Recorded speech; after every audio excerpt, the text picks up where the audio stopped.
Sodor. Thomas the Tank Engine's blue paint sparkled in the sunshine as he puffed happily along his branch line with Annie and Clarabel. He was feeling very pleased with himself.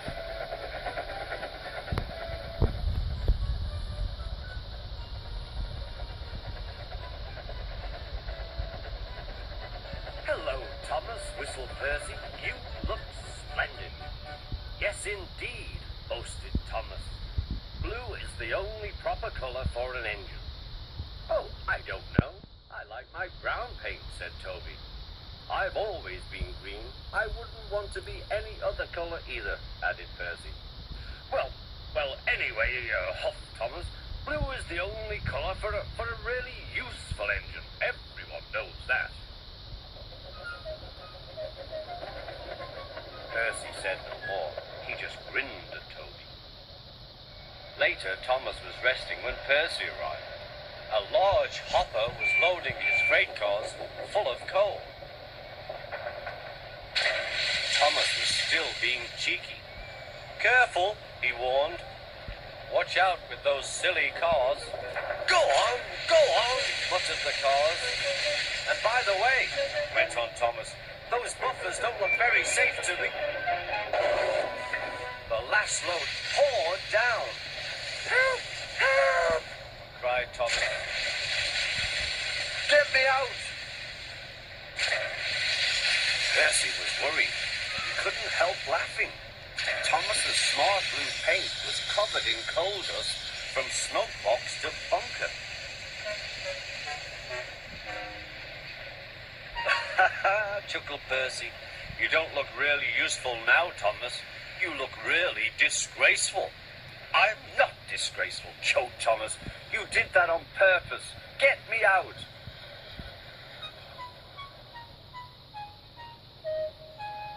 It took so long to clean Thomas that he wasn't in time for his next train. Toby had to take Annie and Clarabel. Poor Thomas, whispered Annie to Clarabel. They were most upset.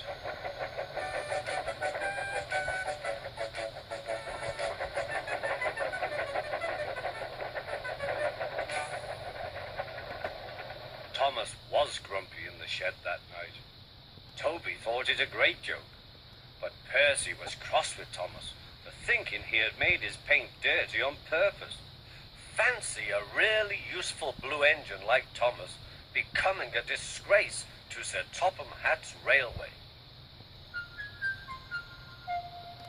Next day, Thomas was feeling more cheerful as he watched Percy bring his cars from the junction. The cars were heavy and Percy was tired.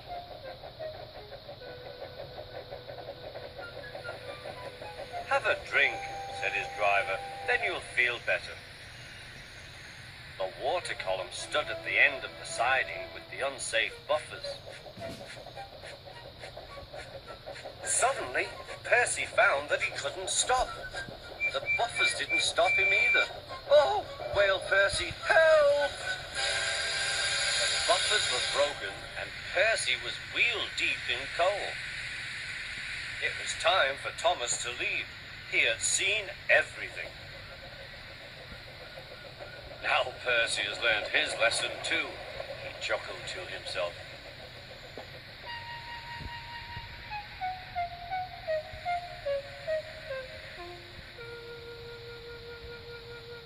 That night the two engines made up their quarrel.